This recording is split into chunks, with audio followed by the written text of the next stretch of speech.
देवघर के वीर कुंवर सिंह चौक पर बाबा वैद्यनाथ धाम क्षत्रिय संघ द्वारा धरना प्रदर्शन किया गया। इस दौरान उन्होंने क्षत्रिय शिरोमणि वीर राणा सांगा के संदर्भ में सपा सांसद रामजीलाल सुमन द्वारा दिए गए बयान का पुरजोर विरोध किया गया। मौके पर दर्जनों की संख्या में क्षत्रिय समुदाय के लोगों ने राष्ट्रपति द्रौपदी मुर्मू से मांग की है कि ऐसे सांसद को जो इतिहास पुलिस के लिए ऐसे वक्तव्य देते हैं उन्हें तुरंत सांसद पद से हटाया जाना चाहिए।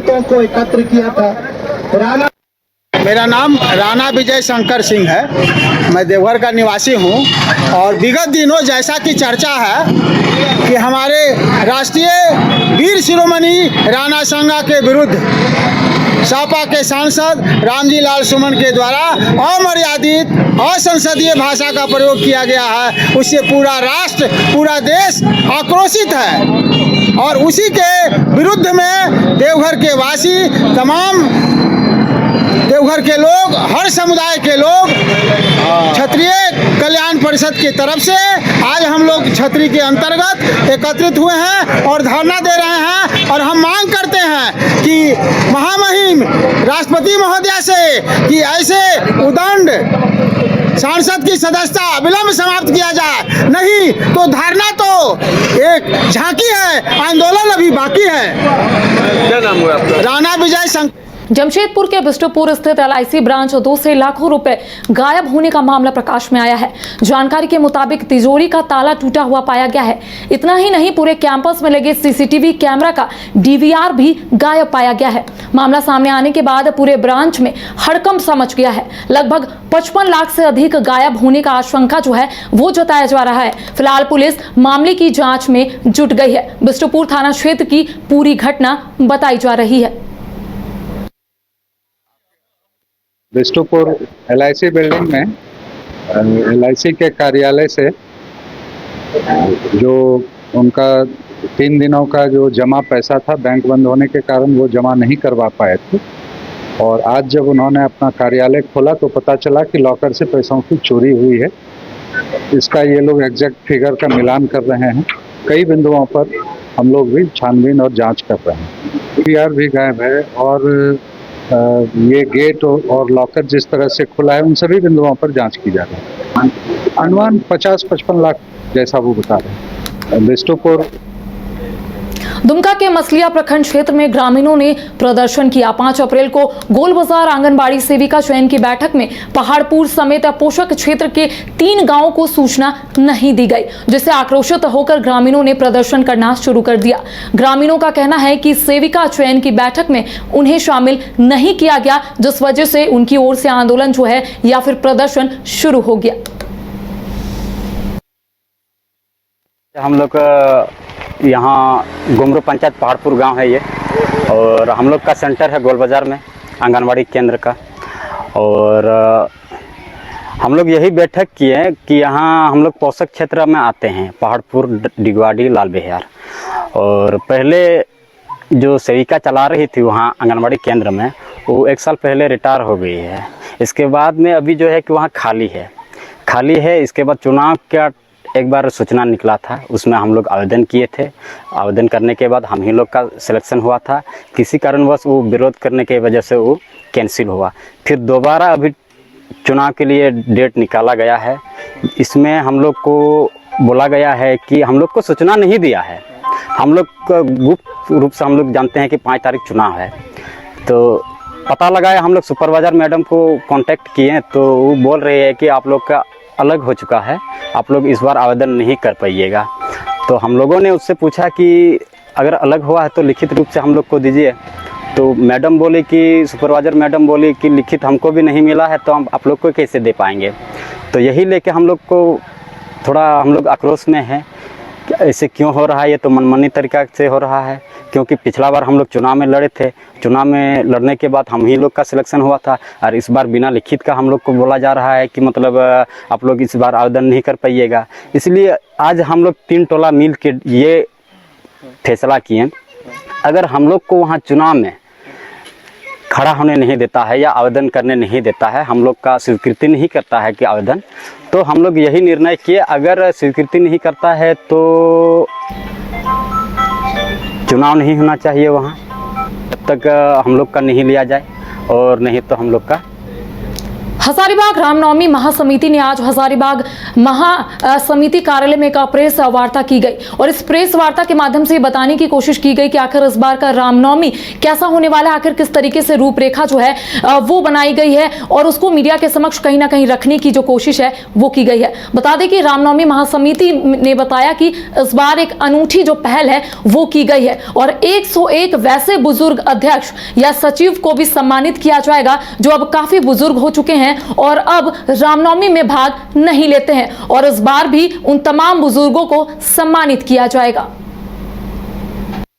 रामनवमी महासमिति का जो चुनाव होता है उसके अध्यक्ष चुने जाते हैं और उसका एक ही मकसद होता है कि रामनवमी को हम अपने परंपरा का निर्वहन करते हुए और इसे भव्य रूप कैसे प्रदान करें। तो इस वर्ष की महासमिति का जो चुनाव हुआ उसमें बसंत यादव जी अध्यक्ष चुने गए हैं और इनके द्वारा जो कार्यक्रम किए जा रहे हैं, जैसे जो परंपरागत रूप से चली आ रही है, इसकी सप्तमी के दिन अस्त्र शस्त्र परिचालन सह कला कौशल प्रदर्शन का जो कार्यक्रम होता है वो तो होगा ही, साथ ही साथ इनके द्वारा 101 बुजुर्गों को सम्मानित किया जाएगा जो रामनवमी में अपनी भागीदारी निभाते आए हैं। वे सभी बुजुर्ग हजारीबाग के विभिन्न क्षेत्रों से, विभिन्न अखाड़ों से है, उनको चुन चुन कर उनको बुलाकर उन्हें सम्मानित करने का काम किया जाएगा। साथ ही इस वर्ष आपको देखने को मिलेगा कि शहर में तो झंडा पताका से भगवा में प्रत्येक वर्ष होता आया है, इस बार ग्रामीण क्षेत्र में भी झंडा और पताका लगाया जा रहा है ताकि पूरा हजारीबाग भगवा में हो। टाटानगर चांडिल रेलखंड पर एक बड़ा हादसा होने से टला। चांडिल थाना क्षेत्र के मानीकुई के पास एक ट्रक अनियंत्रित होकर पलटी और ट्रक खाई में गिरकर बीच में ही फंस गई। ट्रक थोड़ा और नीचे गिरता तो रेलवे ट्रैक पर पहुंच जाता, जिससे एक बड़ा हादसा हो सकता था। घटना की सूचना पर प्रशासन और आद्रा रेल डिवीजन की रेस्क्यू टीम मौके पर पहुंची और ट्रक को वहां से निकाला गया। इस हादसे के कारण दक्षिण और पूर्वी रेलवे के दोनों ट्रैकों में ट्रेनों की आवाजाही बाधित कुछ देर के लिए की गई थी।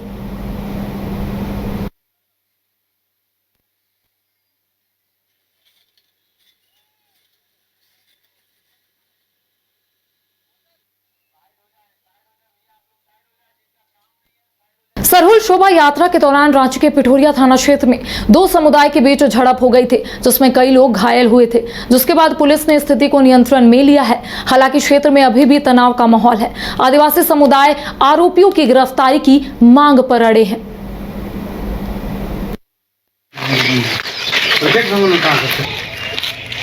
क्या लड़ी लगा हुआ था ना तो टूट गया, तो हम लोग की तरफ का एक लड़का था साइड करने गया, बस उसी में आके चारों तरफ से उसको घेर लिया, गाला दबाने लगा और लड़की लोग का भी छेड़छाड़ करना स्टार्ट कर साड़ी सब खोल दिया, कोई लोग का लेडीज लोग।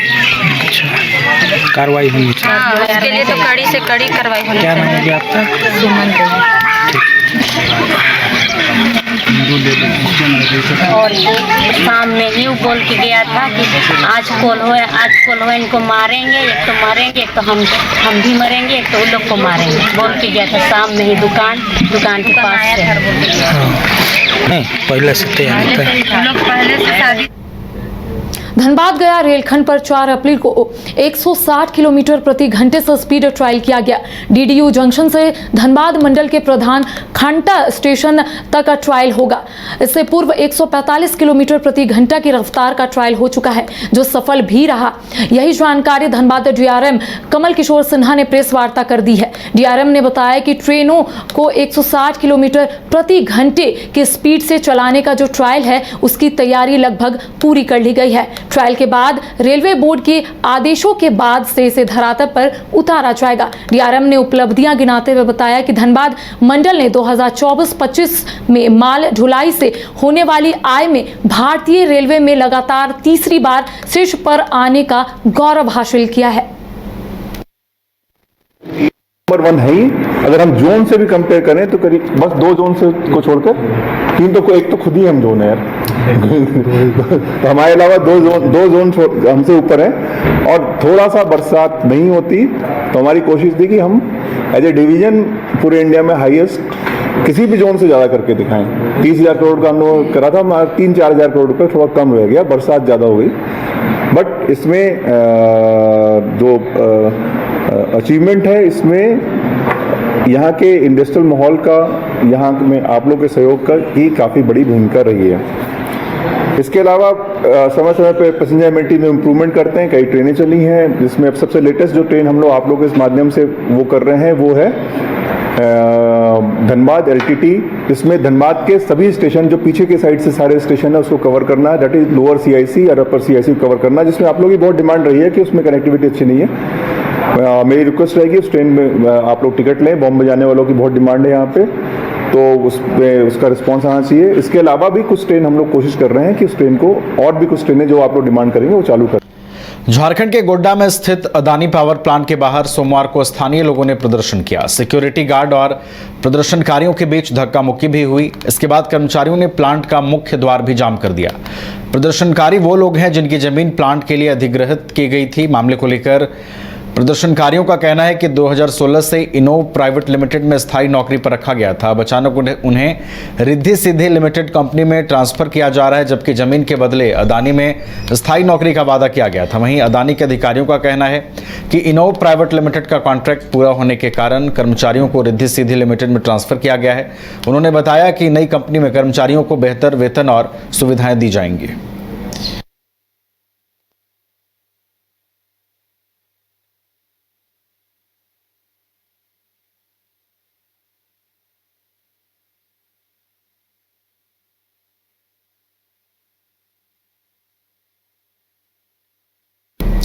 प्रधान जिला और सत्र न्यायाधीश वीरेंद्र कुमार तिवारी ने आज धनबाद कोर्ट परिसर में ई-सेवा केंद्र का फीता काटकर उद्घाटन किया। आपको बता दें कि डिस्ट्रिक्ट जज ने मौके पर कहा कि ई-सेवा केंद्र से जेल में बंद रिश्तेदारों से मुलाकात के लिए ई-मुलाकात, अपॉइंटमेंट की बुकिंग में सुविधा, छुट्टी पर गए न्यायाधीशों के बारे में जानकारी, वर्चुअल न्यायालयों में ट्रैफिक चालान के निपटान की सुविधा और ट्रैफिक चालान और अन्य छोटे अपराधों के ऑनलाइन निपटारे की सुविधाएं प्रदान की जाएंगी। इसके अलावा केस के फाइलिंग स्टेटस की जानकारी मिलेगी। ई सेवा केंद्र पर मामले की स्थिति और सुनवाई की अगली तिथि और अन्य विवरण, ऑनलाइन कोर्ट की पेमेंट के विधिक संबंधी जानकारी, सर्टिफाइड कॉपी निकालने की विधि संबंधित जानकारी, आदेश और निर्णय की जानकारी सहित अन्य जानकारियां मिल जाएंगी। इसके साथ साथ ई स्टाम्प पेपर, ई भुगतान की ऑनलाइन खरीद में सहायता, आधार आधारित डिजिटल हस्ताक्षर के लिए आवेदन करने और प्राप्त करने में सहायता प्रदान होगी।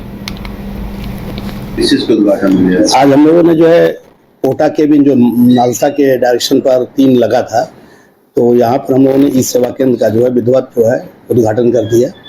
इसमें नालसा के द्वारा आज गाइडलाइन दिया गया था कि 2 तारीख को आज पूरे झारखंड में आज ये कार्यक्रम स्टार्ट हो गया।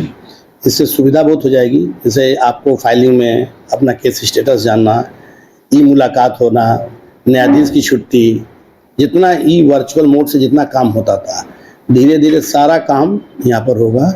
उसका आउटसोर्सिंग से 3 ऑपरेटर दिए हुए हैं, वो 3 आदमी काम करेंगे। और हमको लगता है कि इससे सुविधा बढ़ने से कुछ कोर्ट का काम जो बढ़ता था उससे इनको रहने से सुविधा मिल जाएगी। और एक स्पेशली एक यूनिट वर्क करेगी। ई चालान वगैरह भी, जो ट्रैफिक चालान होता है, ये सब भी जमा करने की सुविधा हो जाएगी। तो ये लोगों को जो कोर्ट में जाके भीड़ लगाता था, देखता था, वो वहाँ यहाँ जो ऑपरेटर रहेगा उससे लेकर के सारी चीज़ जानकारी कर सकता है। ई स्टाम्प वगैरह भी मिलेगा? हाँ, स्टाम्प, ई पेपर, सब सारी चीज़ें सुविधा हो जाएगी। सर, अगर आम लोगों को कभी किसी तरह की समस्या हो तो यहाँ किसी से संपर्क करने के लिए कुछ नंबर जारी किए गए हैं या फिर वो किससे कर सकते हैं? इसका नंबर तो भी हम लोग DRSA वाला ही पर देंगे, लेकिन उसका नंबर आ जाएगा, उसका भी हम लोग रेगुलेट कर देंगे, साइट पर दे देंगे। लोगों को संपर्क कर सकता है। ये बहुत अच्छी सुविधा हो गई। काफ़ी दिन से प्रतीक्षा रहता, क्योंकि कोटा केबिन लग गया था, कई ठो हर जिले में लगा हुआ है। तो इसका आज विधिवत उद्घाटन हो गया, कार्य सुचारू रूप से स्टार्ट कर देगा।